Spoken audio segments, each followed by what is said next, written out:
Good afternoon. This is RCB News, and I am Ryan Bolin. I want to talk about the infiltration of communism and Marxism and socialism in our country. Now, what we're seeing and have been seeing on the mainstream news, which is mostly left-leaning, is this idea that people on the right or conservatives are conspiracy theorists, that when they go around saying that CRT or critical race theory is being taught in the schools, that it's nothing but a conspiracy theory, it's not true, it's made up, which makes no sense to me. Why would a bunch of parents and people make up this idea of critical race theory being taught in the schools at the risk of their own jobs and careers? Makes no sense to me. But those leftist media organizations like MSNBC and CNN and others are saying that those on the conservative side are conspiracy theorists when they go around saying things like CRT is being taught in the school, Marxists have infiltrated our schools and infiltrated our government and so forth. And I want to just talk just a few minutes on that.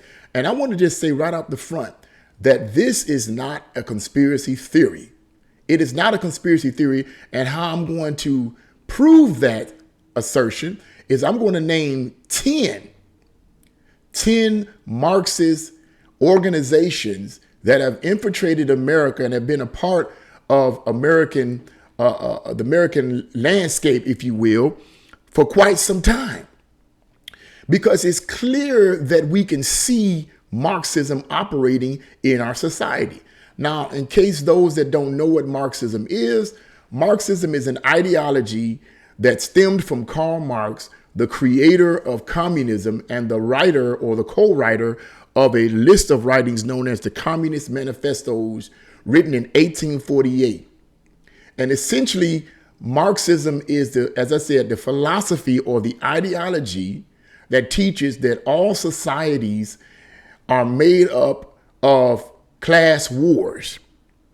To put it another way, Karl Marx believed that you had the rich and the poor, and that the reason why the poor was because the rich was oppressing them.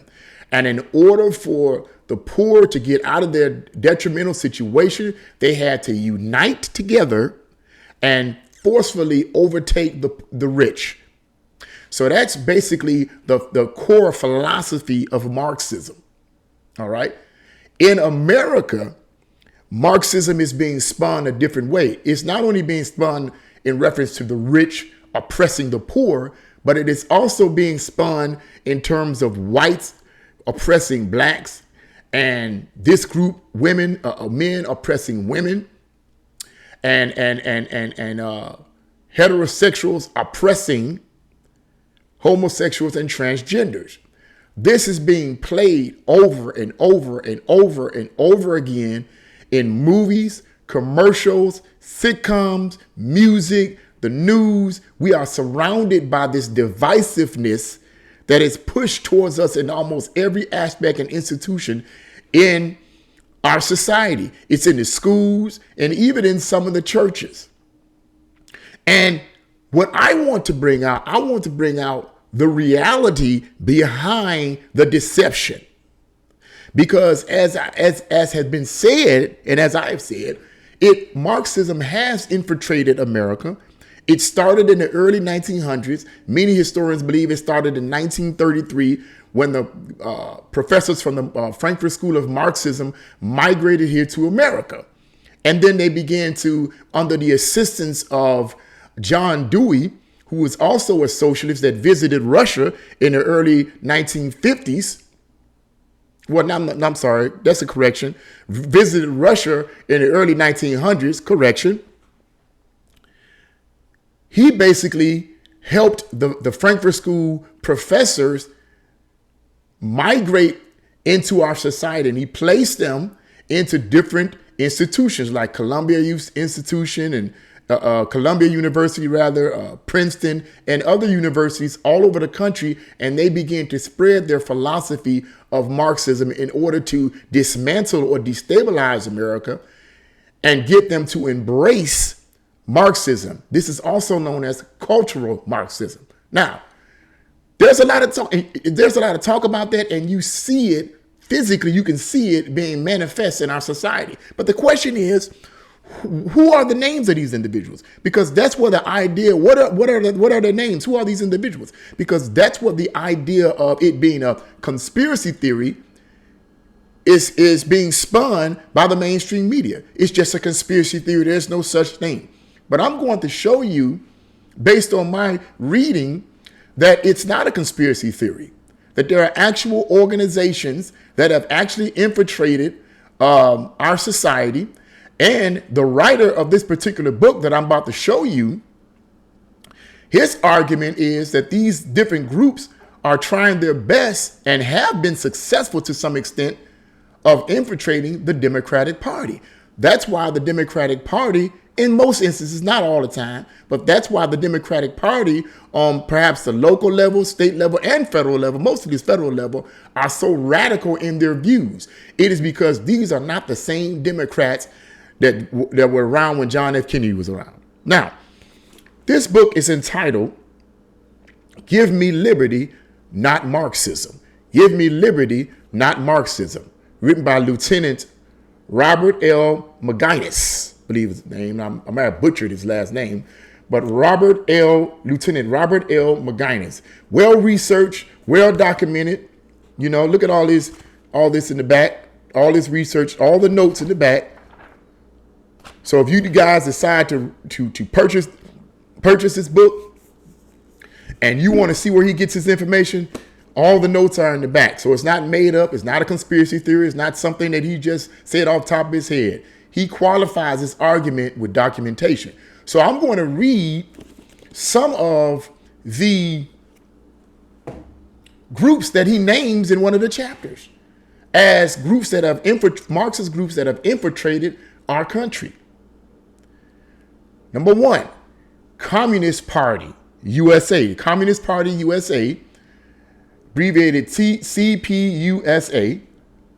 Number two, Committee of Correspondence for Democratic Socialism and Democracy and Socialism, CCDS.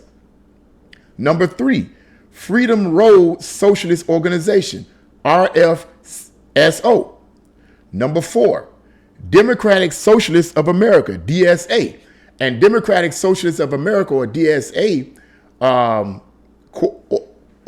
Corso, whatever the lady's name is, the squad, the four individuals that call themselves or has been deemed the squad, or Kaz or Kazia or whatever her name is. Cannot get that lady's name right for nothing. She's a member of the Democratic Socialists of America. So you have it right there. That's why her views are so radical, because she's a communist. She's a communist. Number five, Socialist Party USA. That's SPUSA. Number six, Socialist Workers Party, SWP.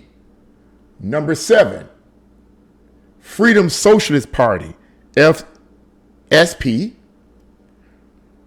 Number eight, Workers World Party, WWP. Number nine, Socialist Alternative, SA. And number 10, Party for Socialism and Liberation, PSL. So those are just 10, excuse me, those are just 10 of the Marxist-oriented groups that have become a part of our American society. It's not made up. You can look that up yourself and see for yourself. It's not made up. These are the groups that have infiltrated our country. Now, that may be a sobering thought. You may be thinking, man, why would he share that? And I hope this doesn't get censored or taken down, because I'm not naming those groups in order for us to form our own group so we can go and swarm the White House and start beating up everybody. That's not what I'm saying. But you might be wondering, well, man, why would he be sharing that kind of information? That's kind of sombering. I mean, why would I know? Because in order to defeat your enemy or to oppose your enemy, you have to know who your enemy is. Who your enemy is. You have to know who they are. I just want to quote a scripture to you. 1 Peter chapter 5 says, be sober, be vigilant, for our adversary like a roaring lion walks about seeking whom he may devour. In the King James Version, that word sober means self-control. Be sober, be vigilant. That word vigilant means alert. So what he's basically saying is that we are to be self-controlled and alert. So the devil, so to speak, would be a metaphor for these Marxist groups whose objection, sorry about that, my finger hit the computer, whose objection is to completely subvert this country, to dismantle it, confuse it, get everyone angry with each other, putting groups against each other. We have to see the division here, people. We have to see the division. Now that we know part of the enemies, these are just 10 of the groups. There's a whole bunch of others. Then we need to know, now that we know this, then we can see now we can see the source.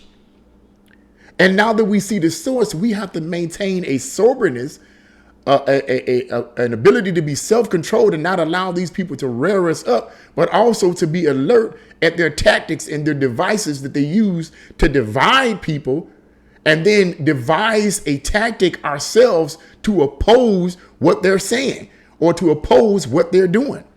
So that's why I mentioned these names. I mentioned these groups, names of these groups, is because we need to know who our enemy is versus just saying Marxism infiltrated our country in 1933 by the Frankfurt School. Okay, well, where are they now? Well, these are just some of the groups. These are just some of the groups, okay? Knowing your enemy and knowing how they operate gives us an advantage. They see us as the enemy, but we see them as the enemy trying to destroy the country. And the purpose of this video is not, like I said earlier, it's not to form some kind of quasi group that we get together and start saying, okay, we're going to do our thing.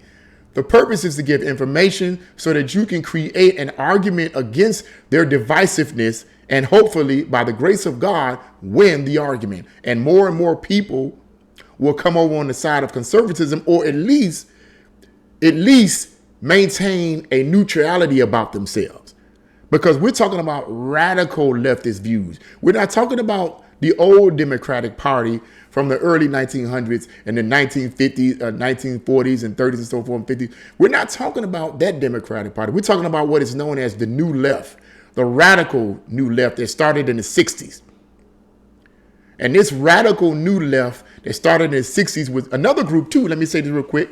Another group that came out in the 1960s was the group known as the Weather Underground, which was a radical Marxist communist terrorist group that bombed, I believe, and I think I made a video on this. One of my first videos was dealing with this, that bombed an important building back in the 1960s or the 70s or something along that line. I don't think anyone was killed, but these were radical far leftist terrorists, a radical far leftist terrorist organization known as the Weather Underground. The head of it was, I forget his name, my God. You should have copied it down, people. But you can look it up yourself.